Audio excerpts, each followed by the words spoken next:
আল্লাহ তাআলা বললেন, যখন কোন বান্দার কোন বান্দি কোরআন শোনার জন্য বাসার থেকে বাইরে হয়ে যায়, আল্লাহ তাআলা ডাক দিয়ে বললেন, ও বান্দা, ও বান্দি, তুমি দেখো না, তুমি তো জানো না, আমি আল্লাহ সব দেখি, সব জানি। যখন তুমি কোরআন শোনার জন্য বাসার থেকে বাইরে হয়েছ, আসমান এবং জমিনের যতগুলো সৃষ্টিকুল মাখলুকত আছে, সমস্ত সৃষ্টিকুল আর মাখলুকত গুলো তোমার জন্য দোয়া কামনা করছে। সুবহানাল্লাহ। ধরে কোন কাল সকাল 9টার সময় বলেন সুবহানাল্লাহ কোন। ভাইরা আমার, কোরআন থেকে বললাম, বিশ্ব নবীজির ছোট্ট একখানা হাদিস আপনাদেরকে জানাই দিয়ে যাই। বিশ্ব নবী জনাবে মুহাম্মদুর রাসূলুল্লাহ সাল্লাল্লাহু আলাইহি ওয়াসাল্লাম মসজিদে নববীর আঙিনায় আল্লাহর কোরআনুল কারীম তেলাওয়াত করছেন, আর সেই কোরআনুল কারীমের তেলাওয়াত সাহাবীরা বিশ্ব নবীজির কণ্ঠে শুনছেন। আমার নবী সাল্লাল্লাহু আলাইহি ওয়াসাল্লাম কোরআনুল কারীম তেলাওয়াত করতেছেন। মা আয়েশা মা সিদ্দিকা রাদিয়াল্লাহু তাআলা আনহা দূর থেকে দেখলেন আমার নবীজি যে জায়গায় কোরআনুল কারীম তেলাওয়াত করছেন, ওই জায়গায় আসমান থেকে মুষলধারা বৃষ্টি হচ্ছে।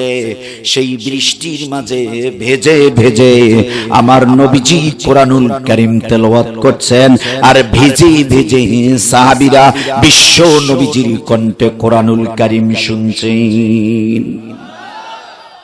আমার নবী কোরআনের উপদেশ দিলেন, কোরআনের উপদেশ দিয়ে বাসায় চলে গেলেন।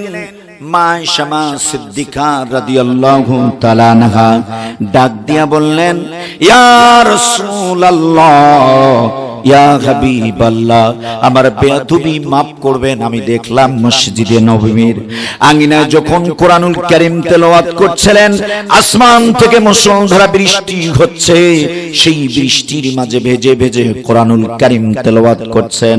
কোরআন তেলাওয়াত করে কোরআনের উপদেশ দিয়ে বাসায় চলে আসলেন, আপনার শরীরে একটি ফোঁটাও পানি নাই। আমার নবীজি বললেন, ও আয়েশা রে, তোমার চোখ দিয়ে দেখেছো যেখানে কোরআনুল কারীম তেলাওয়াত হয়েছে, তোমার চোখ দিয়ে দেখেছো বৃষ্টি বৃষ্টি নাজিল হয়েছে, বৃষ্টি ওই জায়গায় পড়তেছিল।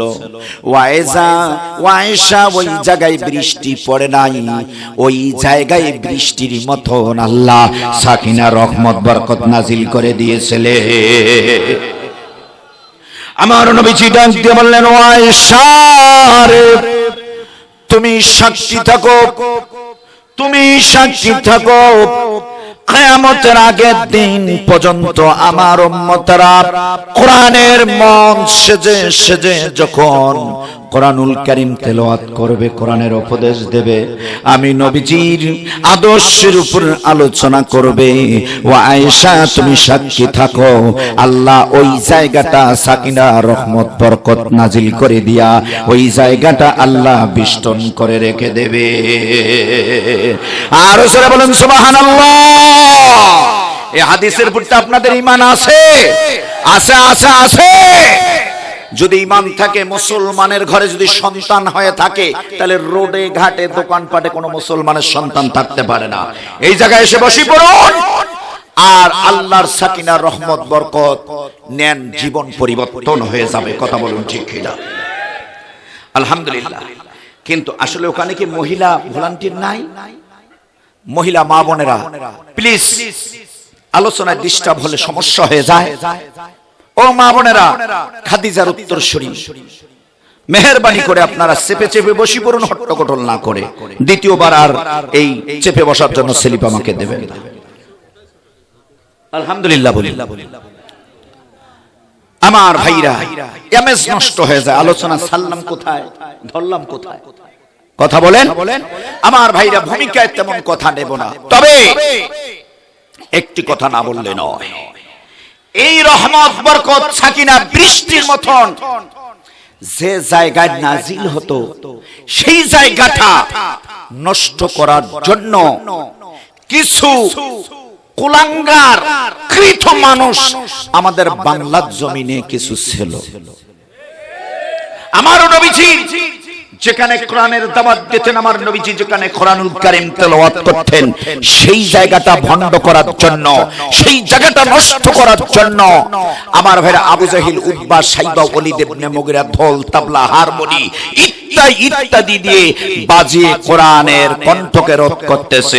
কথা বলুন ঠিক কিনা? ওয়া ক্বালাল্লাযিনা কাফারু লা তাসমাউ লিহাযাল কুরআন। আল্লাহু আকবার বলুন। আমার ভাইরা, আল্লাহ তাআলা বললেন, নবীজি আপনার কণ্ঠকে যারা রোধ করতে চায় তাদের কণ্ঠ একদিন রোধ হয়ে যাবে, বন্ধ হয়ে যাবে চিরতরের জন্য। কথা বলুন ঠিক কিনা?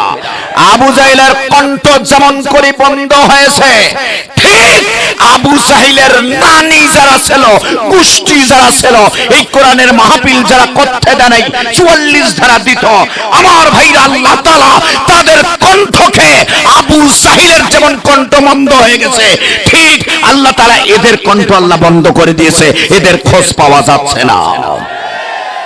কথা বলেন ঠিক কিনা? যারাই কোরআনের সঙ্গে বাড়াবাড়ি করেছে তাদের অস্তিত্ব বিলীন হয়েছে। অতএব কোরআনের সঙ্গে বাড়াবাড়ি না করে কোরআনের কাছে এসে আত্মসমর্পণ করুন, জীবন পরিবর্তন হয়ে যাবে। কথা বলেন ঠিক কিনা? আমার ভাই, এত বড় লিডারের লিডার, কোটি কোটি টাকা, আপনাদেরকে কলার পাতায় দেখা যায়। হ্যাঁ, আপনারা দাড়ি কাটলেন, দাড়ি কাটি পালাইতে চাইলেন, ধরলেন, ধরা পরে বললেন দাড়ি কাটলেন কেন? কয় দাড়ি রাখা সুন্নাত, জীবন বাঁচা ফরজ। কথা বলেন, হয় নাই? আমার ভাইরা, শুধু এটা হয় নাই, এর আরো বেশি হবে ওদের। কথা বলুন ঠিক কিনা?